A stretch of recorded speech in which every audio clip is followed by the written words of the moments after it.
Hi friends, Pro Education Studio Multiplication Basic Rounding Number Multiplications 19th video.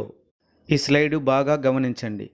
ఏం అర్థమవుతుందో తెలుసుకునే ప్రయత్నం చేయండి. కలర్స్ పరంగా చూడండి. చూస్తున్నారుగా, అర్థమవుతా ఉందా? సింపుల్. ఇలా రౌండింగ్ నెంబర్ని మల్టిపుల్ చేయాలంటే చాలా ఈజీ. చిన్న లాజిక్ తెలుసుకొని గుర్తుపెట్టుకొని ఉంటే చాలు. చూడండి, 100 × 10 ఈక్వల్ ఆన్సర్ 1000. ఒక్కొక్కసారి చెప్పగలము, ఒక్కొక్కసారి చెప్పలేము. కానీ ఎల్లవేళలా గుర్తు ఉండాలి అని అంటే సింపుల్ లాజిక్. మల్టిప్లయర్, మల్టిప్లికాండ్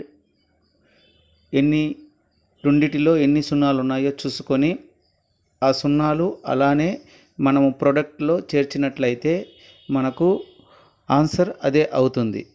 నేను మాట్లాడుతున్నది ఒక లెక్క ప్రాసెస్లో ఉన్న జీరోలు గురించి మాత్రమే. ఇది గుర్తుపెట్టుకోండి. తరువాత లెక్క ప్రాసెస్ చూద్దాము. 100 × 100 ఈక్వల్ ఎంత అయింది? 10,000. అలాగే 100 × 1000 ఎంత అయింది? ఆన్సర్ చెక్ చేయండి. ఇప్పుడు సింపుల్ లాజిక్ చూడండి. 100 × 1000 అన్నాం. 100లో 00 ఉంది, 1000లో 000 ఉంది. ఈ 3 జీరోస్ను 1కి పక్కన మనం చేర్చినట్లయితే అదే ఆన్సర్ అవుతుంది. అలాగే కింద మరో లెక్క చూడండి. 100 × 10,000. ఇక్కడికి వచ్చేసరికి అందరూ కన్ఫ్యూజ్ అవుతారు. ఇలా కన్ఫ్యూజ్ అవ్వాల్సిన అవసరమే లేదు. 100లో 2 జీరోస్, అలాగే ఇలా 10,000లో 4 జీరోస్.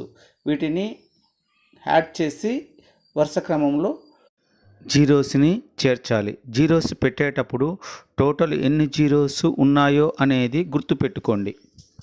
ఆన్సర్ ఫైనల్ చేసే ముందు మల్టిప్లికాండ్లో ఎన్ని జీరోలు ఉన్నాయి, మల్టిప్లయర్లో ఎన్ని జీరోలు ఉన్నాయి అనేది గుర్తుపెట్టుకొని మరి ఆన్సర్ ఫైనల్ చేయండి. ఈ స్లైడ్లోటివి కాకుండా మీరు ఒక 10 క్వశ్చన్స్ జనరేట్ చేసుకొని ఆ జనరేట్ చేసిన వాటిని ఆన్సర్ని కనుగొనే ప్రయత్నం చేయండి. మీకు లెక్కల ప్రాసెస్ బాగా ఈజీగా అర్థమవుతుంది. ఈ లాజిక్ ఈజీగా అర్థమవుతుంది. మేము తయారు చేస్తున్న ఈ వీడియోలు మీకు రఫ్ నోట్స్ లాగా, రివిజన్ నోట్స్ లాగా ఉపయోగపడుతుంది. ఈ స్లైడ్కి ముందు వీడియోలు, తర్వాత వీడియోలు చూడండి. Okay, thank you friends.